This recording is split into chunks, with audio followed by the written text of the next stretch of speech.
La del presidente López Obrador va en ascenso, al tiempo que el fracaso de su gobierno para contender la pandemia es cada vez más evidente.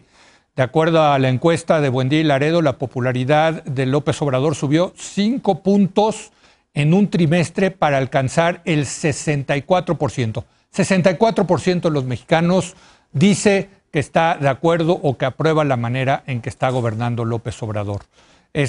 Mañana, 1 de diciembre, se cumplen ya 2 años de que tomó su cargo. ¿Y qué podemos decir entonces? ¿Por qué tan alta la aprobación de López Obrador, tomando en cuenta los pobres resultados de su gobierno? Héctor. Bueno, creo que podemos decir lo que hemos dicho varias veces aquí, es que es la fuerza de su discurso, la persuasión de su discurso, sigue siendo capaz todavía de ponerse por encima de la, digamos, la recepción de los hechos de su gobierno. Parece estar todavía en fase de alta credibilidad el ámbito de las promesas y de los cambios que están metidos dentro de todo la noción de la cuarta transformación, está como en un lugar el presidente y su discurso que no está siendo todavía tocado por los hechos, por la realidad. En las encuestas, lo que nosotros vemos también sistemáticamente es que la aprobación del presidente es alta, pero no es tan alta, o más bien a veces es muy baja, la aprobación de sus políticas específicas y la aprobación de su gobierno, de las cosas que él mismo prometió como parte de esta gran transformación y que no están saliendo para nada bien. La economía, la seguridad, etc. Y en esta encuesta de Buendía también hay algo de eso. Hay esta cosa dual de la opinión pública, donde por un lado reconoce mucho el discurso del presidente, pero por el otro está diciendo cosas muy serias respecto de un desacuerdo profundo con el mismo presidente. Por ejemplo, a la pregunta de si el país va por buen camino, no. La respuesta no es 64% sí, no. La respuesta es 48%. Y si va por el mal camino, la respuesta es 39%. Entonces, la misma gente o la misma sociedad que piensa que aprueba el 64% a su presidente, piensa que el país no va por buen camino, digamos, el 49%. Y luego este texto que tú hiciste, que fue yo me divertí mucho leyéndolo, de las contradicciones con el tema del COVID. Por una parte, la gente dice que está de acuerdo, con alto acuerdo, el presidente de cómo ha manejado la pandemia, pero por otro lado, la misma gente dice que ellos creen que el cubrebocas sí es muy efectivo, como el 80%, y que en realidad debería cambiar la estrategia, como el 80%. Entonces, ¿qué es lo que nos están diciendo realmente los mexicanos en esto? Nos están diciendo, pues eso, que tienen 2 varas para medir, una vara para medir, Javier ha hecho muy buenos argumentos de por qué, una vara para medir el discurso del presidente y otra vara para registrar la realidad. Sí, y otra de las características, Jorge, de esta encuesta es el hitazo, porque no hay que llamarlo así, de los programas sociales. Es lo que más le reconoce la opinión pública al presidente López Obrador. Sí, aunque yo ahí me quedé con una duda en esta encuesta, Leo, que es la gente, 40 creo y pico de por ciento, eso es lo que dicen que es un mayor acierto, con mucho la categoría más alta, pero no me está diciendo o no está diciendo si ellos reciben esa ayuda o si es la percepción que tienen de que la gente, whatever that means, la está recibiendo. Creo que es esto segundo, Jorge, que es la percepción de que de los... Sí. Entonces, sí, a lo mejor yo no recibo nada, sí, pero me parece muy bien que la gente o los desfavorecidos, etcétera, lo reciban. Ahora, ni a ti, ni a mí, ni al desfavorecido, ni a nadie, ni a Jorge Buendía, le consta que ese individuo haya recibido lo que López Obrador dice que le ha enviado. Eso no nos consta. Hay un nuevo reportaje ahora en la revista Proceso, claro, es un poquito antiguo las cifras, sobre el carácter totalmente inacabado, totalmente parcial del famoso censo de los derechohabientes al bienestar. No lo han hecho, el censo no existe. Entonces yo vuelvo a la duda que Mexicanos contra la Corrupción y la Impunidad ha planteado, y muchos otros, desde hace meses. Está llegando la ayuda y eso es lo que la gente está aplaudiendo, o la gente aplaude el anuncio de que va a haber ayuda, pero no tiene la más remota idea si le está llegando a los demás o no. Ahí es donde se necesitan encuestas mucho más, no mejores, esta es muy buena, pero mucho más detalladas, mucho más incisivas, uno por uno casi. Usted ha recibido algo y luego ¿qué ha recibido? Porque pues es obvio que los adultos mayores han recibido, como si a mí me preguntan si he recibido mi pensión del ISSSTE. Pues sí, claro que sí la he recibido, igual que desde hace más de 10 años. Pero en cualquier caso, aunque no lo reciban, lo que es impresionante es que le reconocen al presidente. Eso es un hitazo. O sea, el tema de los programas sociales, yo lo tengo clarísimo, es la columna vertebral, lo dice la encuesta Buendía Laredo, la columna vertebral de la aprobación, Javier, son los programas sociales, o la percepción de que se están dando, vamos a ser más claros, programas sociales.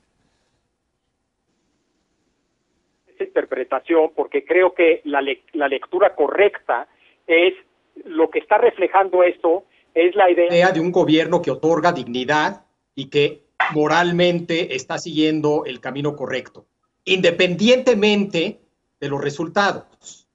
Es decir, programas sociales siempre ha habido. Desde Salinas han estado en el centro del mensaje de los gobiernos, ¿no? Pero por primera vez están vinculados a un alto nivel de aprobación, ¿sí? No obstante, una posible realidad que describe Jorge. Entonces, ¿qué te dice? Que todo tiene que ver con programas sociales. Yo no creo que esa es la categoría clave para entender lo que está pasando. Lo que te está diciendo esto es que López Obrador es visto como alguien que está de su lado, ¿no? A través de programas sociales, a través de lo que sea. Sí. Está de su lado y así lo ve la gente. Por primera vez el presidente está de su lado. Los escucha, los entiende, les habla a ellos, los defiende. Eso es lo que estamos viendo reflejado, creo yo, en las encuestas, independientemente de si llega, no llega, el dinero, los censos, etcétera, ¿no? Creo que eso va de la mano, una vez más, con una estrategia cesarista. Precisamente la brecha entre la evaluación de programas y secretarías y la aprobación del presidente. Eso es la estrategia cesarista. Una estrategia cesarista se separa de instituciones, se separa del partido, opera por arriba de, ¿no? Y vemos también reflejado eso en las encuestas. Entonces, para mí esa sería la manera de interpretarlo y reconocer que hay un elemento no material, pero muy real de esto.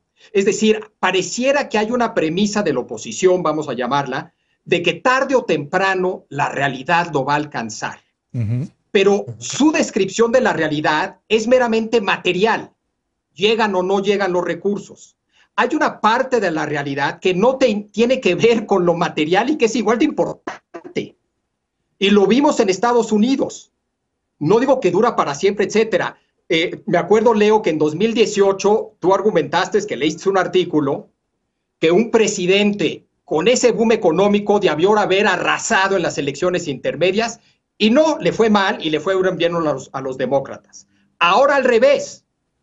En una crisis económica, debió de haber arrasado el Partido Demócrata y no le fue bien al Partido Republicano en 2020. Claramente aquí hay un elemento de la realidad que no tiene que ver con lo material, que no estamos midiendo, no estamos tomando en cuenta, pero que es igual de real, no es mero discurso. Igual es algo que no aguanta en el tiempo, que tarde o temprano, pero ya duró 2 años. Fíjate, eso es un buen rato. Lo que tú tocas es un tema fascinante, a mí me parece, porque está el asunto, y veía que Jorge hacía como que no con su cabecita, pero Estamos en medio de la peor crisis económica desde los años 30, de la Gran Depresión de los años 30. Estamos ante un evidente fracaso de esta administración en el tema de la pandemia. Creo que fue Héctor en un programa anterior que decía que esto podía ser el Waterloo de López Obrador. Fue el Waterloo de Trump, yo no tengo duda al respecto. Pero todas estas cosas no le cuestan al presidente. Eso es lo que dice Javier, Jorge. No, eso yo creo que es cierto. No le cuesta en las encuestas. Sí. Es lo único que tenemos hasta ahora. Agregaría un pequeño, otro elemento de duda. Me dicen, no sé hasta qué punto sea cierto, pero es gente bien informada, que en las encuestas que Palacio tenía antes de las elecciones de Coahuila y de Hidalgo, le iba muy bien a Morena. Encuestas una semana antes, no sé, Leo, si tus amigos encuestadores te lo hayan comentado, porque a mí no me consta, pero me lo contó alguien que está más o menos enterado, y que pues no correspondieron para nada esas encuestas a la votación que hubo en los dos estados. Y no fue por un factor tiempo, porque como se levantaban en privado, pues le siguieron levantando hasta los últimos días antes de la votación. No sé si no hay algo raro en las encuestas como lo hubo en algunos estados de la Unión Americana, no en todos y no a nivel nacional, donde más o menos le atinaron, detalles más, detalles menos. No sé si no esté sucediendo algo así, pero por lo pronto Javier tiene toda la razón. Nada del desastre afecta la popularidad de López Obrador. No, es que no es el Waterloo, Héctor, es el Austerlitz, parecería, de López Obrador. No, pues que son las dos cosas. Es decir, lo que nos cuesta trabajo, con toda razón, entender es estas dos realidades tan contradictorias que son, por un lado, los resultados, pues, increíblemente malos de este gobierno, agravados por la increíble duración de esta pandemia y por su cada vez más visible sostenimiento y crecimiento a unos niveles de contagios y de muertes que empiezan a ser realmente angustiosos, creo que también para el gobierno. Por un lado, esta realidad tan desarmada, un gobierno tan ineficaz en tantas cosas, y por el otro lado, esta credibilidad que yo creo que tiene mucho que ver con lo que sugiere Javier. Le podemos poner otras categorías, pero con ese asunto de que la gente sigue percibiendo en ese discurso algo digno de ser aprobado, algo digno de recibir la adhesión, lo cual no ciega a la gente para ver lo que los agujeros que la realidad está cavando en el camino de ese gobierno. Entonces, a mí me parece que la realidad no hay manera, siendo tan mala, siendo tan dura, no hay manera que no acabe imponiéndose sobre el discurso, sobre el encanto o el encantamiento del discurso.